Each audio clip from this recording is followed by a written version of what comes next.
사실 교회 와서 인사시킬 때가 제일 부담스럽죠. 가만히 조용히 와서 예배만 드리고 가려고 하는데 꼭 시켜요. 하여튼 목사가 괴짜고 나빠요. 네, 여러분, 왜 얼굴을 보고 서로 축복하게 합니까? 알아야죠. 너희 교인인지 우리 교인인지 방문한 분인지 그러잖아요. 그래서 얼굴을 마주친다는 건 눈을 마주친다는 거예요. 시선을 마주친다. 제가 주례할 때 그런 표현을 하잖아요. 신랑과 신부 이렇게 보면 서로 맞절한 다음에 이렇게 할 때 서로 마주보라고 해요. 그래서 눈을 좀 바라보세요 하면 웬만해서 부부가 눈높이가 달라요. 신부가 눈높이가 높은 경우도 있고 신랑이 눈높이가 높은 경우도 있고, 그럼 눈을 마주치라고 해요. 그럼 어떻게 해야 돼요? 눈높이를 마주쳐야 되니까 내려오든지 올라가든지 아니면 둘 다 서로 움직여야 됩니다. 왜 눈을 바라보라고 할까요? 눈에는 진심과 마음이 담겨 있지 않을까요? 눈을 바라보면 그 눈에 누가 있어요? 내가 보여요. 그러니까 네 눈 안에 내가 있고 내 눈 안에 너 있다. 너와 나는 하나다라는 마음이죠. 그러니까 무엇을 바라보느냐가 중요합니다. 외간 남자, 외간 여자하고 여러분 30cm 얼굴 맞대고 눈 바라보게 할 수 있어요? 부부간에만 합니다. 예수님과 우리는 신랑과 신부잖아요. 하나님과 우리는 아버지와 자녀잖아요. 그러니까 눈을 맞추는 게 중요한 겁니다. 오늘 본문도 히브리서의 저자가 바울이라고 하는 주경가들도 있고, 아니다, 다른 분이다 라고 얘기하는 분이다, 저자 모르겠다 라고 하는 분이 있습니다. 우리가 물론 저자를 아는 것도 중요하지만 몰라도 관계는 없습니다. 그런데 오늘 히브리서의 저자는 그렇게 얘기합니다. 1절에 보면, 3장 1절에 보면 예수님을 깊이 생각하라고 합니다. 예수님을 생각하려면 예수님을 기억해야 돼요. 예수님을 기억하려면 보이지 않던 예수님을 눈을 감고 묵상하면서 예수님이 누구였지, 어떤 분이지, 예수님을 바라보게 되어 있습니다. 그래서 오늘 우리가 본문의 말씀을 통해서 시선을 예수님께 고정하자. 픽스가 뭐예요? 못 박는다라는 거예요. 거기에 박아서 거기서 빼지 않는다라는 의미를 얘기해 주고 있는 겁니다. 시선을 마주친다. 부모와 자식 간에도 시선을 맞추기가 어렵고 부부 간에도 오늘날 시선을 잘 마주치지 않습니다. 문제가 심각한 거죠. 여러분, 저와 여러분은 동일 공동체 가족입니다. 믿으시나요? 생각해 보세요. 200여, 300여 가까운 나라가 있습니다. 그 나라 중에 대한민국이라는 나라에, 그것도 서울이라는 지역에, 서울이 특별시잖아요. 그 서울이라는 곳에 또 동대문이라는 곳에 회기동이라는 교회에 여러분을 하나님이 어떻게 했어요? 딱지 붙여주셨어요. 동대문 동일교회에 딱지를 딱 붙여줬어요.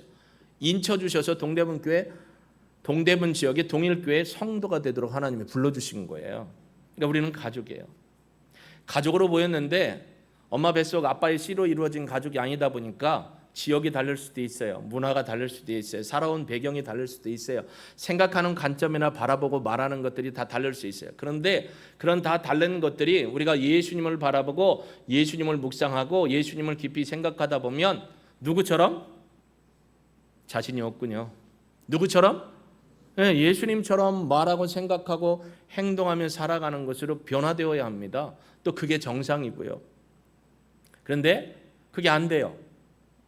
20년, 30년 신앙생활을 했으면 여러분, 한 곳에 보통 박사를 10년에서 15년 이상을 공부한 사람을 박사라고 해. 한 분야를 캤다. 그래서 컬티메이트라는 문화라는 컬처라는 게 사실은 땅을 파다, 농경을 하다라는 거에서 10년, 15년, 20년 한 곳을 파다라는 게 박사라는 개념이 나오는 거예요. 여러분, 근데 신앙생활 딱 보면 웬만해서는 10년, 20년, 30년 다 넘는데 이렇게 왜 신앙이 변죽 없이 흔들리고 무너지고 그럴까? 이게 참 우리의 고민거리입니다.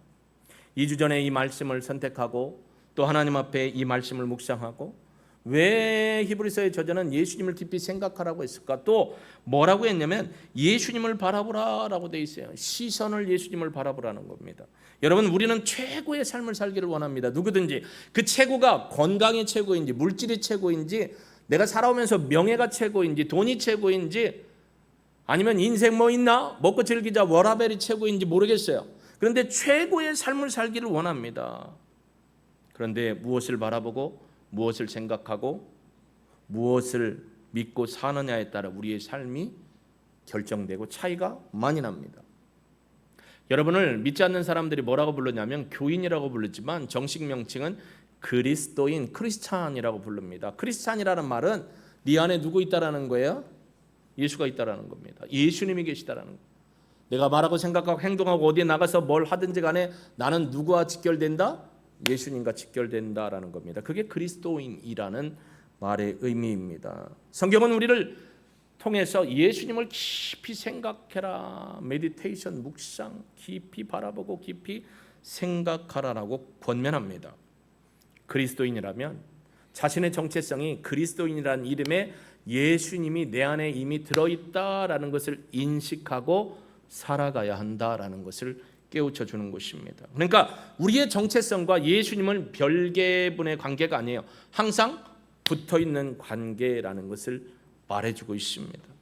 그런데 그리스도인이라는 이 정체성과 예수님과의 관계를 떼어놓고 살아가는 분들이 많습니다. 이게 오늘날 우리가 성장과 성숙으로 가지 못하는 어려운 난제들입니다. 그리스도인은 예수님의 사람입니다. 여러분 누구를 바라보고 살아오십니까? 누구를 기억하고 생각하며 늘 날마다 매 순간 또 매주 매달을 살아가고 계십니까? 저를 좀 보십시오. 예배 드릴 때 시선을 맞추지 않는 건 이건 예의가 아니에요. 누구에게 시선을 둘 거냐? 지금은 저에게 시선을 줘야죠. 여러분 이 나다나엘 호손이라는 분이 썼던 그의 인생 말년에 썼던 책이 뭐냐면 큰바위 얼굴입니다. 제가 중학교 때 국어 교과서에 실렸던 큰바위 얼굴, 여러분 혹시 아실 거예요.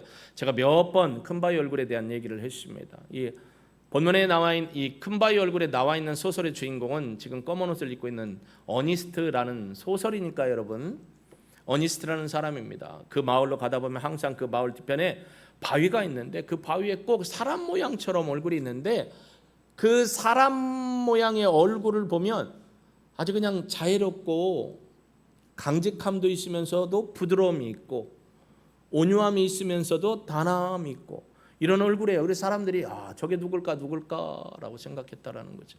근데 저 어니스트라는 사람이 저 사람을 과연 누굴까? 누가 과연 저 사람일까? 늘 마을을 드나들면서 저 얼굴을 바라봤다는 거죠. 나중에 저분이 연세가 들고 보니까 저 얼굴이 누구를 내 얼굴이 저 사람 큰바위 얼굴을 닮았더라라는 이런 표현을 했습니다. 근데 책의 내용은 그렇습니다. 많은 사람, 많은 인격자를 만납니다. 근데 저런 큰바위 얼굴에 새겨진 것처럼 온화함과 단아함과 강인함 그런 모습을 만난 사람은 없었다라고 얘기합니다. 물론 소설입니다. 여러분이 예수님을 바라보고 20년, 30년, 어떤 분은 50년 평생 신앙생활을 한 분이 있습니다. 정말 그 단아함과 강직함과 고결함과 순전함과 충성심이 여러분 얼굴에 예수님의 얼굴로 있는지 살짝 한번 보실래요? 비판하지 말고 옆 사람의 얼굴을 다시 한번 봐주시기 바랍니다. 예, 봐주세요. 예, 부부간에도 보시고 닮았나요? 닮기를 주의 이름으로 축복합니다.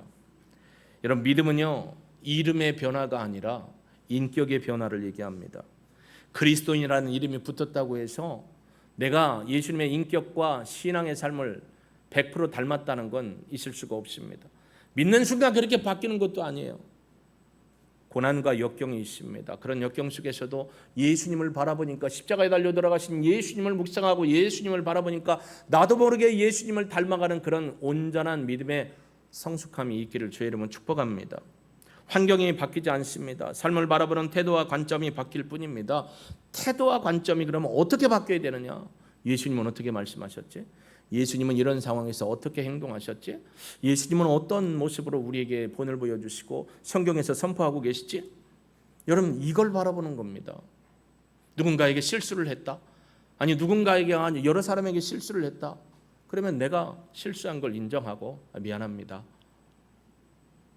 용서를 구하고 그 사람도 용서를 받을 수 있는 게 인격입니다. 삶의 주인이신 예수님을 인격적인 관계에서 바라봐야 되는데 내 관점과 내 생각을 포기하지 않습니다. 그러니까 예수님을 닮아갈 수 없는 거예요.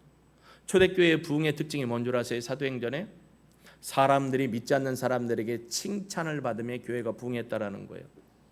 오늘날 교회가 욕지거리를 바가지로 막 바켓으로 얻어먹고 있습니다. 칭찬을 못 받아요. 그러니까 교회가 사회 악이라고 얘기하는 분이 있고 정말로 수십 년 전 얘기지만 교회에서 싸우면 뭐라고 해요? 여기가 교회냐? 왜 여기서 싸우냐?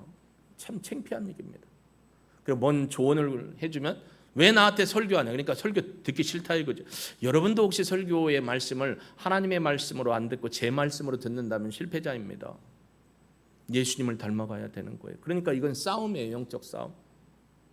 잘못했으면 미안하다 용서를 구하고 또 넉넉하게 용서해주고 배려입니다. 배려. 여러분 동일교회가 주변에 많아요. 우리 교회 택배가 잘못 와서 저기 면목동 위로 간 동일교회도 봤고 중랑구청 옆에도 동일교회 있고 그 교회들은 하여튼 우리 교회보다는 큽니다. 건물도 크고 사람도 많습니다. 하여튼 동일교회 많아요. 서울 지역에만 해도. 근데 왜 하나님이 여러분을 동일교회에 인쳐주셔서 가족으로 삼아주셨냐 이거예요. 물론 100% 아버지의 씨와 어머니 뱃속에 난 가족은 아닙니다. 그러나 성경은 우리에게 형제요 자매라고 합니다. 오늘 본문에도 뭐라고 하냐면 1절에 보면 그러므로 함께 하늘의 부르심을 받은 거룩한 형제들이라고 합니다. 하늘의 부름을 받은 거룩한 형제. 우리가 거룩하고 의로워서 부름을 받은 게 아니고 하나님께서 우리를 불러서 거룩하게 한 믿음의 형제 자매라고 표현을 해주고 있습니다. 저나 여러분이 어떻게 말과 행실과 태도로 하나님 앞에 거룩해질 수 있을까요? 없습니다.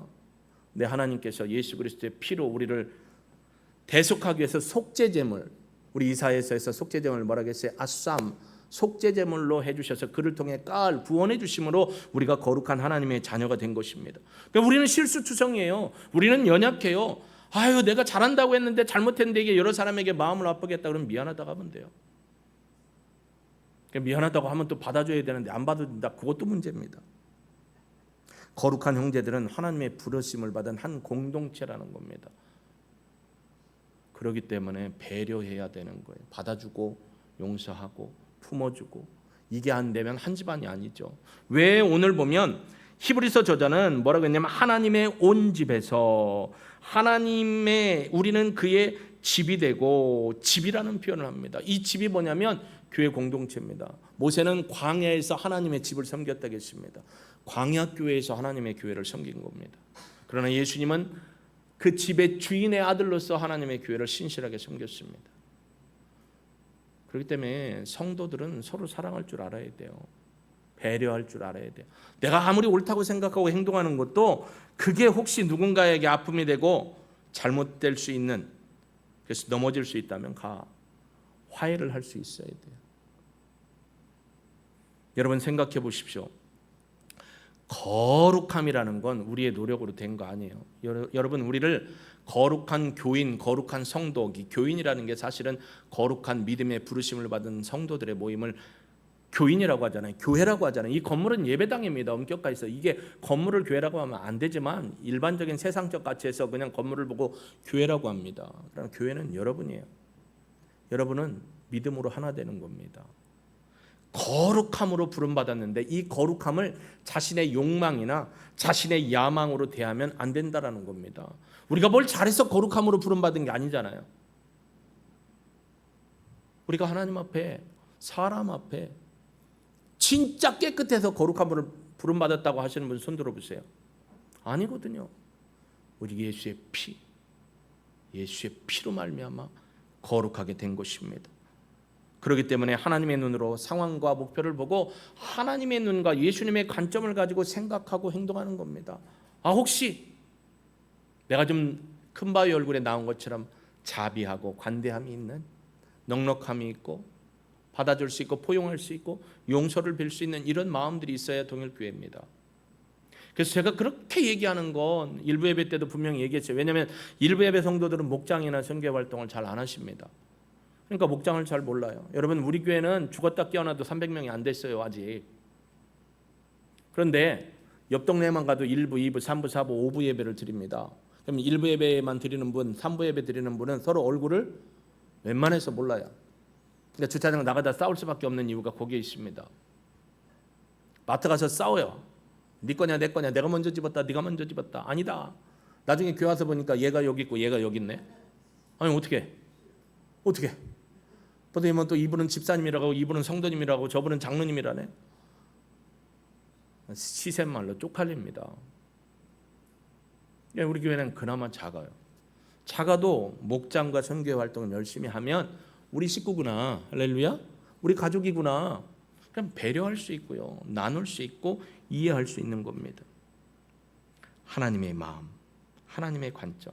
부름받은 사람들은 하늘의 거룩한 것을 생각해. 그래서 골로새서에 보면 바울이 골로새 3장 1절에서 3절에 보면 뭐라고 표현해주고 있습니까? 한번 여러분 보시겠어요? 골로새 3장 1절에서 3절까지의 말씀 같이 읽습니다. 그러므로 너희가 그리스도와 함께 다시 살리심을 받았으면 위의 것을 찾으라. 거기는 그리스도께서 하나님을 우편에 앉아 계시느니라. 위의 것을 생각하고 땅의 것을 생각하지 말라. 이는 너희가 죽었고 너희 생명이 그리스도와 함께 하나님 안에 감추어졌음이라. 할렐루야. 예수 그리스도 안에 우리의 생명이 함께 하나님 안에 감춰졌다는 거예요. 그러니까 위의 것을 생각하라는 건 예수님의 생각과 예수님의 관점과 예수님의 말과 예수님의 삶의 능력들을 바라보는 겁니다. 그분의 삶과 사역과 능력과 말과 행실들을 보면서 어떻게 하나님 앞에 진실하게 서 있는가를 보고 배우라는 거죠. 그리고 따라가라는 것입니다. 그렇기 때문에 우리 스스로는 거룩할 수 없어요. 실수도 하고 넘어질 수도 있어요. 그럼 미안하다고 하면 돼요. 저도 우리 아내한테 잘못하면 미안하다고 합니다. 우리 애한테도 기분 상하게 한 적이 있습니다. 미안하다 아빠가 얘기합니다. 그게 안 되면요, 이게 일주일 이상 한 달 꼴끄러워요. 그리고 마음에 안 가라앉습니다. 그나마 우리 새끼고 저기니까 교회 안 나온다 소리 안 하지. 물론 한 놈은 여태 버티고 있습니다. 하나님이 어떻게 크게 깰라나는 몰라도. 여러분, 그게 관계고 그게 배려입니다. 그러면서 우리에게 거룩함조차 욕망이나 야망으로 사용하지 말라고 합니다. 영적인 것을 추구할 때조차 우리는 유혹에 빠질 수 있습니다. 내가 하나님의 거룩한 부름을 받았으니까 내가 이렇게 해야지. 처음에는 하나님의 영광을 위해서 한다고 했습니다. 여러분, 이스라엘의 초대 왕이 누구였냐면 사울 왕이었습니다. 그를 왕으로 사람들이 세우고자 할 때 어떻게 했어요? 불러올 때 저는 안 됩니다. 저는 우리 지파 12지파 중에 꼬두발이 베냐민 지파입니다. 그리고 저는 가문이 뭐 나타낼 게 없습니다. 겸손했습니다. 근데 왕이 돼서 있다 보니까 누릴 게 많고요, 하는 게 많고요, 욕심이 많이 들어갑니다. 하나님이 그를 거룩한 이스라엘의 왕으로 네 옆구리에 네 앞에 하나님의 말씀 두고 말씀 기억하고 말씀대로 살아야겠는데 어느 날부터인가 말씀이 귀에 안 들어옵니다. 눈에 안 들어옵니다. 그 눈앞에 이루어지는 거 내 말 한마디면 다 됩니다. 그러니까 이 하나님이 받으셔야 할 영광을 내 것으로 가져옵니다. 탐욕이 생깁니다. 욕심이 생깁니다. 그러면서 점점점 하나님을 멀리하게 됩니다. 하나님의 부르심과 뜻을 따를 때 그 뜻을 잊어먹습니다. 기억을 안 하고 싶어요. 그리고 사명조차도 욕망의 대상으로 사용합니다. 오늘날 한국교회 많은 목회자들이 신실하고 순수하게 지금껏 목숨 걸고 하시는 분이 있지만 막 유명해지면서 조금 이상해지는 분들이 많이 있습니다. 하나님의 영광을 내 영광으로 가르칩니다. 하나님이 하신 일을 내가 했다고 자랑을 합니다. 겉으로는 아닌 것 같은데 속이 그렇게 많습니다. 2단과 3단을 보십시오. 더 그렇습니다. 근데 정통교회라고 하는 교회들도 너무나 안타까운 일들을 합니다. 하나님의 거룩함을 자신의 욕망과 야망으로 일삼고 있는 모습을 볼 때 너무 안타깝습니다. 제가 그렇게 될까 봐 저도 두렵고요. 예수님은 늘 하나님의 본의와 본심을 기준으로 예수님도 하나님이 높여주시는 영광을 취했습니다. 하나님이 높여주지 않는 건 안 해요. 근데 우리는 우리 방법으로 뭘 하려고 해요. 여러분, 초대 대통령부터 지금 대통령까지 정부는 뒤집혔습니다. 왔다 갔다 했습니다. 근데 여러분, 그 정부가 여러분의 뜻대로 잘 되던가요? 왜 사람을 이렇게 따라갑니까? 목사의 입에서 나오지 말아야 할 얘기를 막 세상 가운데 막 해버립니다. 그것도 아닙니다. 예수님이라면 정말 그렇게 했을까요? 성도라면 하지 말아야 할 일을 그런 일을 합니다. 왜 하나님과 예수님이 받아야 할 영광을 우리가 빼앗아야 될까? 전 두렵습니다. 이번에도 그렇고 작년에도 동대문 교구협의회 어쩔 수 없이 회장이 됐지만 올해는 회장이 된다겠던 분이 한 달도 안 돼서 안 한다고 하는 바람에 저도 안 할 수도 있는데 이게 전임 회장으로서 담임 회장이 없으니까 일이 안 진행되니까 마음이 괴로워요. 제가 운영위원회 장로님들한테 하나님이 주신 이 마음을 함께 나누고 목사님 그럼 올해만 더 하십시오라고 해서 하고 있는데 꼭 설교를 시키려고 해요. 회장이 해야 돼. 나 안 한다. 목사님 그래도 회장이 돼야 회장 얼굴도 나고 또 유명세도. 여러분 무슨 유명세요? 거기서 30분 20분 설교한다고 무슨 유명세요? 그리고 제가 유명세를 달라고 한 것도 아니고 안 한다겠어요. 자꾸 하래. 안 한다고요. 그럼 나 회장 안 합니다. 그러면 딴 사람 시킬게요. 어떤 분들은 하고 싶어도 못하는 분이 있더라고요. 그리고 침례교회 조그만 교회가 회장이라고 하여 다른 이 동대문 지역의 다른 교파교회 목사님들이 우습게 생각하더라고요.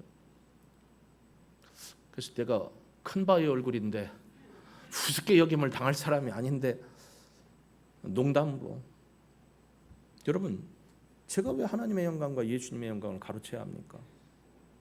그분들이 받아야 될 건 그분들이 받으셔야 합니다. 하나님의 존엄과 영광을 갈취하는 것은 자신의 거룩함을 하나님이 주신 사명을 업신여기는 겁니다. 여러분에게 주신 사명도 마찬가지입니다. 어쩌면 저 때문에 상처받아서 신앙생활을 안 하는 분도 있을 수 있을 것 같아요. 이게 평생의 지금 어려움입니다. 여러분이 어떤 행동을 했는데 이것 때문에 우리 교회를 안 나온다고 한다면 그것도 문제가 되는 겁니다. 여러분, 그렇기 때문에 우리의 생각과 관점을 예수님께 항상 고정해야 합니다. 고정한다는 게 픽스, 못 박다는 거예요. 거기에 박아놓고 안 뺐다라는 거예요. 제 방에 목요일 날 상담을 오신 부부가 있었습니다. 상담을 했습니다. 근데 일어났는데 제 의자 밑에서 뭐가 뚝 떨어져요. 근데 보지도 못한 요만한 동그란 거에 구멍 뚫린 뭐 노트 같은 게 있어요. 의자를 뒤집어 봤더니 빠졌어요. 이게 2005년도 교회에 올리면서 세웠던 원탁이고 의자기 때문에, 근데 아니 그게 아니고 사실 제가 몸무게가 많아서 앉았다 일어나면 얘가 흔들리다가 빠진 것 같아요. 그래서 어떻게 하는 거지 옆에를 보고 해가지고 이 6불, 8불인가 6불 너트를 가지고 쪼였습니다. 단단해지더라고요. 고정을 안 시키면 어떻게 된다고요? 풀려요. 풀리면 집중이 안 돼요. 우리의 생각과 관점을 예수님께 fix your thought on Jesus. 예수 그리스도 안에 fix on 딱 붙이라는 거예요. 박으라는 거예요. 그리고 빼면 안 된다는 거예요. 여러분, 베드로가요, 우리 더 킹 오브 킹즈 보신 분 있죠? 한번 손 들어보세요. 더 킹 오브, 높이 들어요. 뭐 잘못한 것도 없는데. 그 영화에도 나오죠. 베드로가요, 제자들에게 막 배를 타고 가는데 막 풍랑이 일어요. 배가 막 뒤집어질 것 같아요. 물을 퍼내기도 하고 버릴 것도 버리면. 근데 막 제자들에게 막 유령이다. 베드로가 이렇게 보더니 아닌 것 같은데, 주님인 것 같은데, 주님 맞습니까? 주님이라면 저 물 위로 좀 주님처럼 걸어오겠어. 걸어와. 내렸더니 걸어요. 아무도 안 믿잖아요. 할렐루야를 안 하는 거 보니까. 물론 나도 주님이 오라고 안 해서 못 걸었지. 주님이 오라고 하면 갈 수도 있어요. 빠져도 살릴 거 아니에요, 주님이. 걸어갑니다. 근데요, 주님이 이렇게 했는데 옆에 시선이 옆으로 가는데 큰 파도가 옵니다. 시선에 집중할 때 뭐가 왔을까요? 마음에 다 오잖아요. 기본적으로 두려움이 오니까 어떻게 했어요? 빠졌어요. 주님에게 시선을 고정 안 되니까 옆에 게 보이는 거예요. 이게 더 커 보이는 거예요. 그 커한 것은 우리에게 두려움과 공포를 제공합니다. 빠졌어요. 여러분, 이번엔 중국에서요, 다행히 중국은 하여튼 기괴하게 건축도 잘하지만 참 웃긴 건축도 잘하고 훌륭한 건축도 잘해요. 다 나쁜 건 아니에요. 저는 중국을 폄하하고 싶은 마음은 없어요. 우리 한국 사람이 못하는 것도 참 잘해요. 근데 한 10m 높이인가 됐는데 관광객들이 다니는 곳에 이제 그 우리 뭐라 가죠? 저기 올라가면 그런 다리 있잖아요. 그런 다리, 출렁다리, 출렁출렁하는 다리. 사람들이 많이 모였는데 한쪽으로만 어떻게 움직였나 봐요. 그랬더니 반대 옆쪽에 있던 이렇게 다리가 이렇게 있으면 끈이 있는데 이쪽에 끈이 풀러지면서 한 20여 명이 떨어졌어요. 한 10m 아래로. 근데 거기서 사망자가 나오고 부상자가 20여 명이 됐어요. 여러분, 그 출렁다리 갈 때 여러분은 어디 보고 가요? 밑에 봐요, 안 봐요? 보는 분은 담이 큰 분이요. 저는 못 봐요. 그럼 어디 봐요? 저 끝에를 봐요. 그리고 끈은 잡아요. 그리고 어떻게 가요? 덜덜 떨면서 갑니다. 밑에는 안 봅니다. 앞에를 봐요. 이게 끊어지지 않을까? 밑에 보면 두려워서도 그래요. 두려움이 우리를 예수님에게서 시선을 멀어지게 하는 겁니다. 여러분, 이 두려움이라는 게 뭡니까? 내 요즘의 신앙의 이 삶의 관점이 어디에 있느냐 이거예요. 그것들이 우리에게 두려움을 제해 주느냐? 아닙니다. 한번 생각해 보세요. 여러분이 요즘 관심 있는 우리의 시선과 마음이 가 있는 곳이 어디입니까? 비트코인이 올라갔다 내려왔다, 어디 이번에 비트코인이 대박을 쳤다는데, 아니면 주식 동향, 부동산 정보, 자녀 교육, 이런 거에 관심이 많이 갑니까? 여러분이 정치적 동향, 세계 뉴스, 인터넷 짤, 여러분 인터넷 너무 보지 마세요. 인터넷은요 지들이 원하는 방송사고 어디고 원하는 대로만 얘기해요. 보려면 두 개를 다 보세요. 양쪽을. 그리고 여러분이 분별하세요.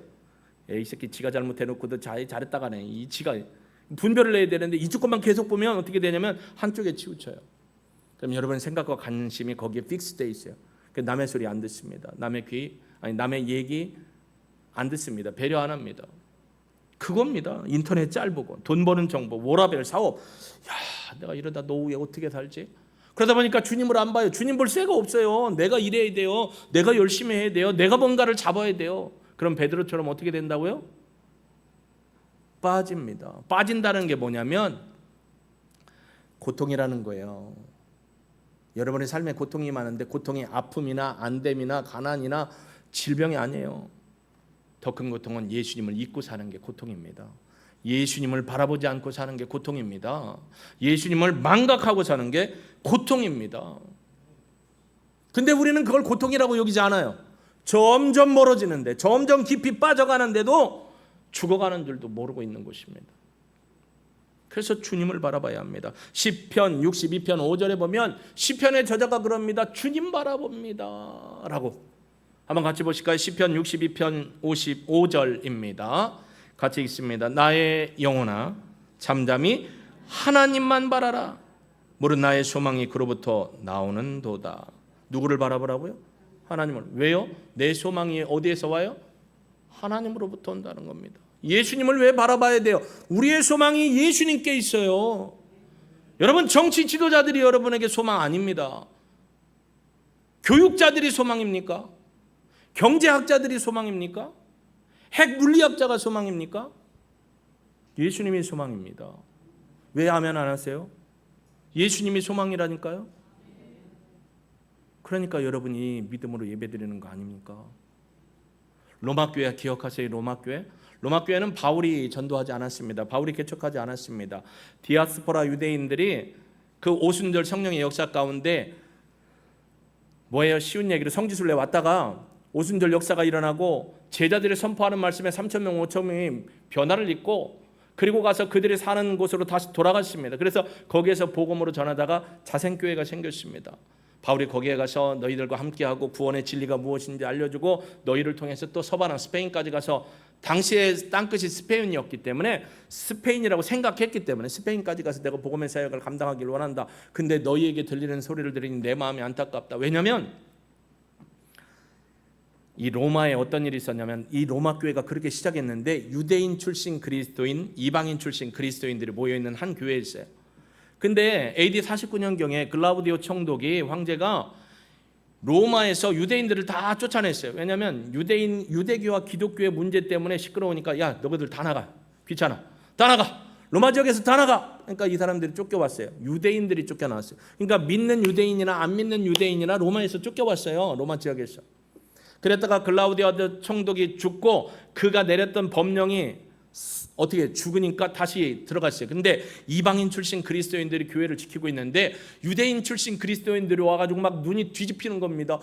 어떻게 예배당을 이럴 수가 있고 어떻게 이런 식으로 예배를 드릴 수? 이거 안 된다고. 그러니까 너희들은 나갔을 때 우리가 교회를 여태까지 지켰고 우리 때문에 전도해 온 사람도 있다. 막 싸우는 거예요. 바울이 그 얘기를 듣고 여러분이 복음에 바로 서지 못하고 있거든요. 그래서 바울이 뭐라고 해요? 하나님께 부름받은 사람들은 합력하여 선을 이름으로 부름을 받았는데 여러분 그러면 안 됩니다 라고 복음으로 그들을 깨우칩니다. 우리 교회도 마찬가지입니다. 지역이 여러 지역에서 오신 분이 있습니다. 학벌도 다릅니다. 그렇죠? 삶의 배경이 다릅니다. 그러니까 삶의 배경과 학벌이나 지식이 다르니까 생각하고 판단하고 말하는 게 다를 수 있어요. 그래서 한 20년 30년 예수님 바라보고 이렇게 왔으면 좀 비스무리 맞춰주면 좋은데 그것도 아닙니다. 그러니까 내가 생각하고 내가 말하는 대로 하다 보니까 상처가 되고 실수도 될 수 있습니다. 그러면 인정하고 미안하다. 잘못했다. 그래 받아주고 용서하면 가족인데 그게 안 되는 거예요. 아까 얘기했잖아요. 1부, 2부, 3부, 4부 모르니까 싸우는 거예요. 가족이 아니니까. 이건 하나님의 성도가 할 일이 아닙니다. 두렵고 떨림입니다. 여러분 예수님은요. The King of Kings 얼마 되지도 않는 영화도 많이들 안 보셨네. 예수님은요 거기서 겟세마네 동산에서 고통 가운데 기도를 합니다. 왜 고통 가운데 기도했냐면 인간들의 죄를 내 어깨에 짊어지는 게 너무 무섭고 억울하고 힘들어서가 아니에요. 예수님과 하나님은 하나입니다. 한 분이십니다. 떨어질 수 없는 분입니다. 그래서 하나님이 예수님 안에 예수님이 하나님과 함께하는 것을 요한복음에 보면 나와 있습니다. 17장 대제사장적 기도에.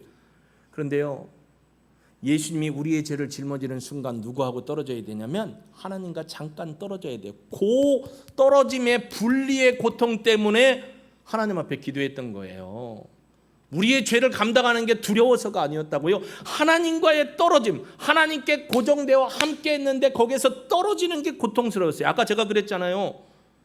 시선을 주님 앞에 두지 못하면 고통이 온다. 그게 뭐냐면 주님을 잃어버리고 예수님을 잃어버리고 예수님의 뜻대로 살지 못하는 삶이 있기 때문에 그게 고통인데 우리는 그걸 고통으로 여기지 않는 게 문제라는 겁니다. 주님과 떨어지는 게 고통이라니까요.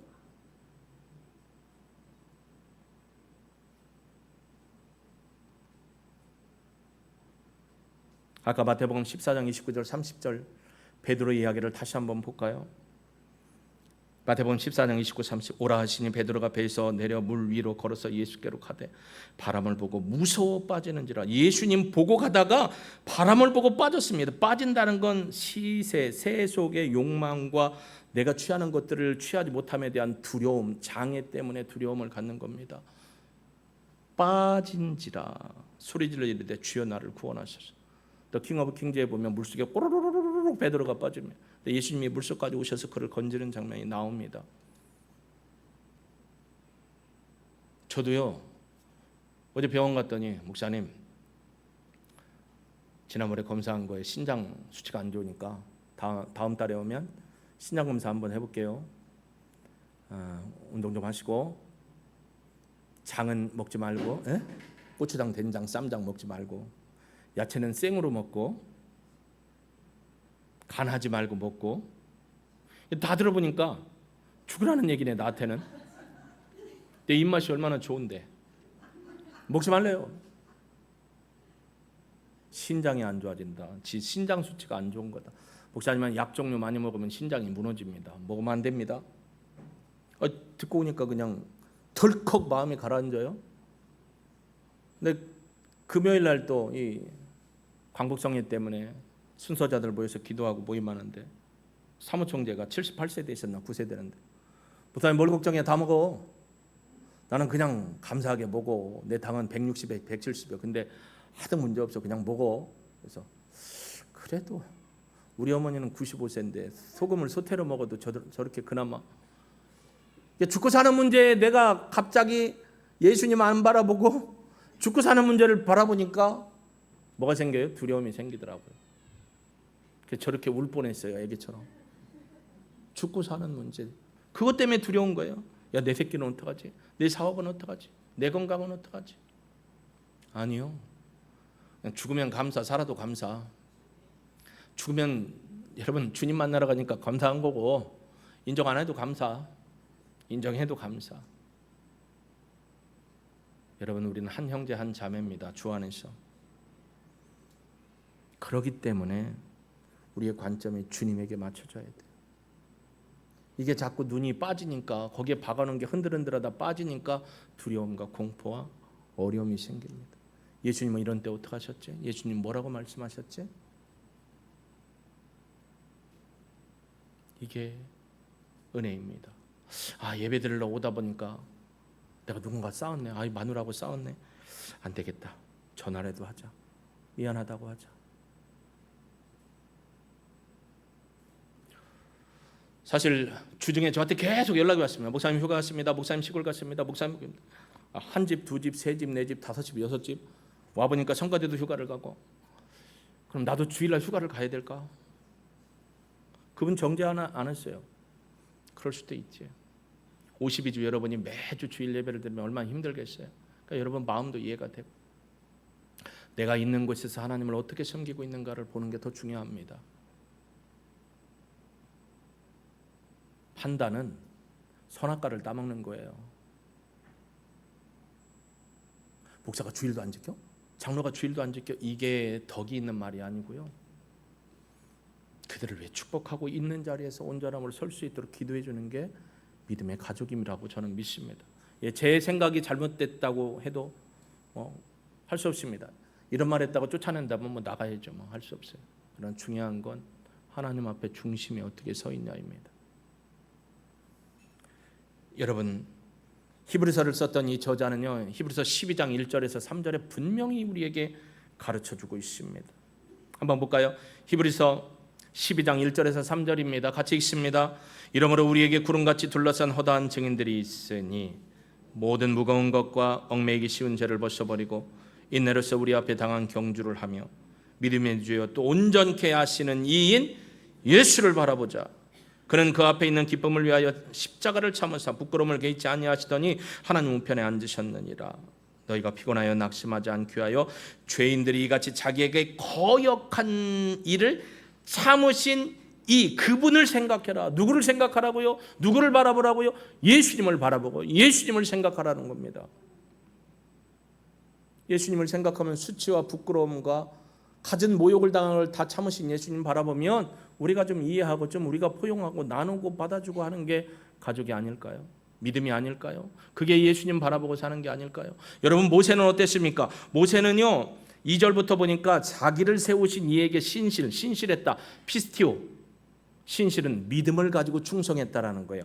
자기를 세우신 이에게 신실하기를 모세가 하나님의 온 집에서 한 것까지. 그러니까 모세가 하나님의 온 집은 광야교회에서 하나님 앞에 충성하고 신실하게 하나님을 섬긴 것처럼 예수님도 자기를 세우신 하나님 앞에 신실했다. 그런데 3절에 모세보다 더욱 영광을 받을 만한 것이 마치 집 지은 자가 집보다 더욱 존귀함 같다. 집마다 지은 이가 있으니 만물을 지으시는 하나님이시라. 모세는 장래에 말할 것, 즉 예수 그리스도의 구속의 사역을 광야교회에 있는 성도들에게 하나님이 주신 말씀을 전했어요.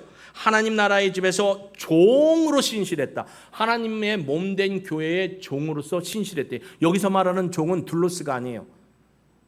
둘로스라는 건 뭐냐면 노예를 얘기하는 거야. 근데 여기서 말하는 종이라는 것은 둘로스가 아닙니다. 데라폰입니다. 데라폰이라는 게 무슨 말이냐면 하나님, 그러니까 데라폰은 이거예요. 왕이 신하 중에 뛰어난 자를 택해서 이에게 왕의 위임을 부어주고 그 일을 감당하는 거. 그러니까 사실 우리는 현대로 따지면 대한민국의 대통령이 전 나라를 다 못 가니까 영사관, 대사관을 세워서 그들을 통해서 하나님을 나라를 대표하고 대통령을 대표하게 세우는 거예요. 그런 사람들을 데라폰이라는 거예요. 여기 있는 종이라는 건 노예가 아니고 데라폰이에요. 하나님이 사명을 주셔서 그 사명을 감당하는 사람. 우리 이사야에서 보면 하나님의 거룩한 종을 뭐라고 불렀죠? 아부띠라고 불렀죠. 아부띠고 사도가 아포스톨로스예요. 하나님이 위임하신 사명을 감당하도록 끝까지 위임 맡은 일을 감당하는 사람, 바로 여기 있는 종이 데라폰입니다. 데라폰, 그 사명을 감당하는 종으로 충성했고, 하나님의 아들 예수님은 그 아들로서 하나님의 집에 충성했다라는 거예요. 그러니까 그분들에게 신앙의 인격성은 믿음의 충성임입니다. 환경이 바뀌었다고, 교회에 어떤 일이 있다고, 나 예배 안 와, 나 교회 안 와? 나 그 사람이 있으면 교회 안 해. 이게 믿음입니까? 잘못했으면 미안하다고 얘기하세요. 저도 여러분한테 잘못했으면 미안하다고 할게요. 그리고 받아들이세요. 교회는 하나됨입니다. 어떤 여기 앉아 계신 권사님이 그런 얘기 하시더라고요. 목사님, 왜 폐회성을 한 마음 주셔서 하는 거예요? 우리 교회가 한 마음이 안 돼요? 한 마음이 안 되는 게 아니고 한 마음으로 계속 가자는 얘기예요. 마음이 나눠지면 부부간에도 깨집니다. 가정은. 안 그래요? 저는 아이들한테 미안하면 미안하다고 합니다. 저는 큰아들한테 2번이나 무릎을 꿇었습니다. 몇 년 전에. 아빠가 미안했어. 아빠가 초보였고 아빠가 잘못했어. 아빠가 그랬구나, 너의 기억에. 그리고 혹시 네 마음에 아직도 깊은 앙금에 있었는데 이게 갑자기 올라와서 아빠에 대한 화가 나거나 그러면 얘기해. 그때 아빠가 또 너의 얘기를 듣고 미안하다고 얘기를 하고 사과할게.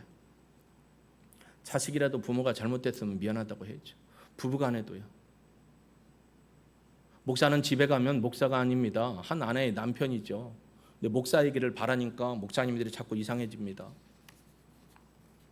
예전에도 어떤 권사님이 우리 집사람 보고 왜 목사님을 남편이라고 부르고 여보라고 불러요? 집에서는 여보라고 부르고 남편이라고 부르지 목사님이라고 불러요? 그럼 제가 우리 집에 가서 사모님 그럽니까? 여보. 저는 이름을 불러줍니다. 진선씨, 진선아 부릅니다. 아내 우리 집사람이 뭐라는 줄 아세요?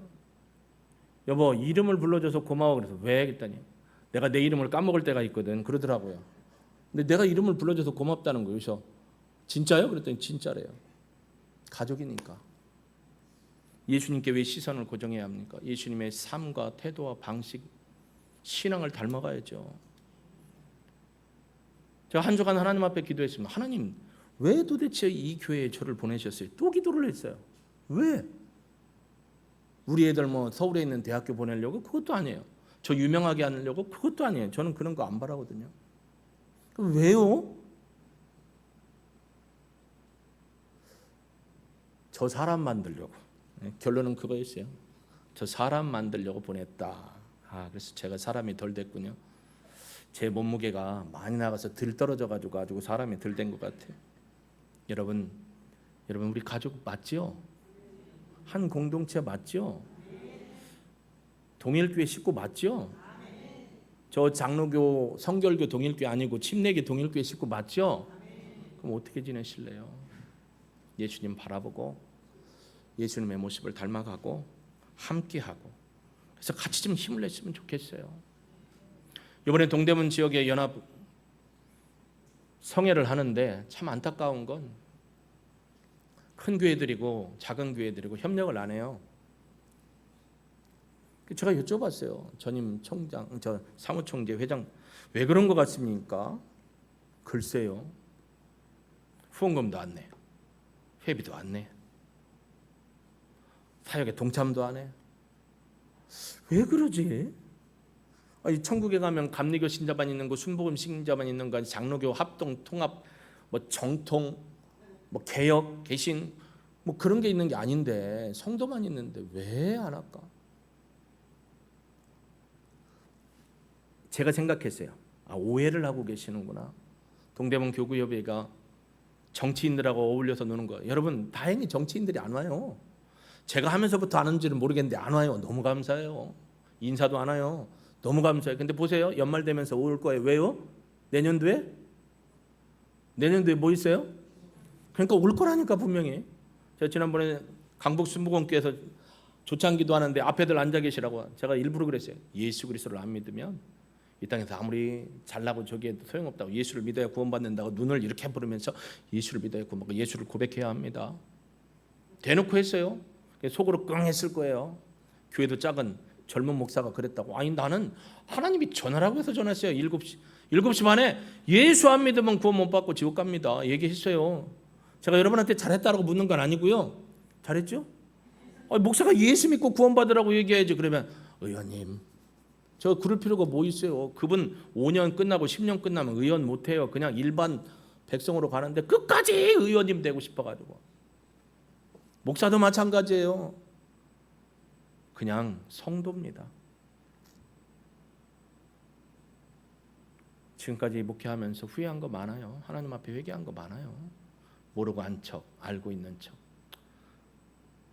성도들한테 잘못하고 화해하는 척 너무 많아요. 그래서 제가 하나님 앞에 왜 보내셨슈 했더니 하나님 아무 말도 안 하시더라고요.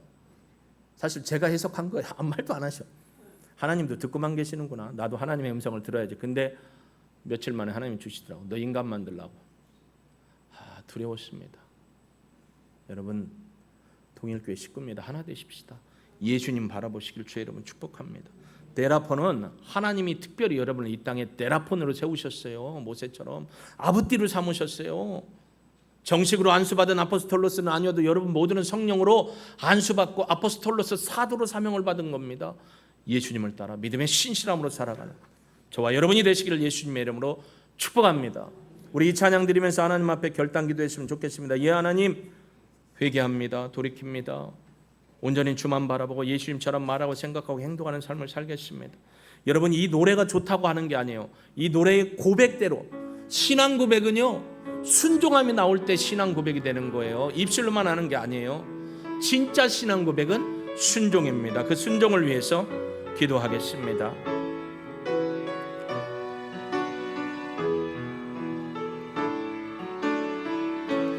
하나님의 사랑을 사모하는 자, 하나님의 평안을 바라보는 자, 너의 모든 것 창조하신 우리 주님이 너를 얼마나 사랑하시는지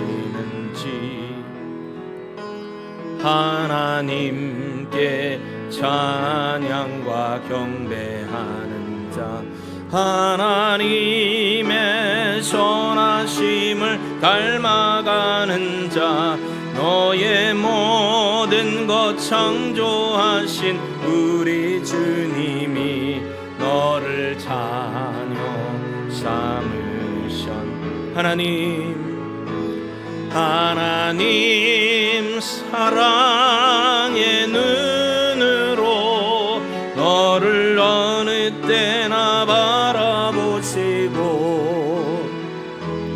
하나님 인자한 귀로서 언제나 너에게 기울이시니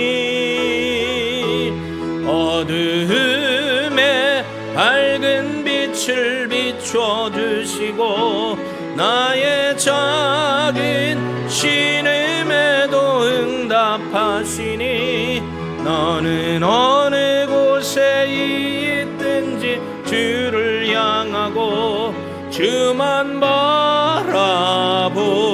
우리 함께 결단의 기도 나아갑니다. 주님을 생각하지 않고 주님을 따라가지 않고 신앙 고백을 입으로만 하고 순종하지 못했던 죄를 회개합니다. 하나님의 기쁘신 뜻을 쫓아 한 교회 공동체로 세워졌습니다. 각자 여러 가지 모양이 다르지만 서로 배려하고 상처 주지 않고 함께하는 믿음의 신앙으로 살아가야 하고 예수를 바라보고 인격적인 변화와 성숙을 통해서 하나님을 쫓아가고 예수님을 닮아가야 될 우리가 그렇게 살지 못했음을 회개합니다. 제가 회개합니다. 저의 교만함과 무지함과 나약함과 게으름을 회개합니다. 주님, 예수님을 닮아가기를 원합니다. 예수님을 바라보고 예수님을 생각하고 예수님의 말씀을 기억하며 실천적 신앙으로 살아가기를 원합니다. 주님, 불쌍히 여겨주옵소서. 긍휼히 여겨주옵소서. 믿음의 온전함으로 주님을 바라보는 거룩한 신앙 앞에 서게 하여 주옵소서.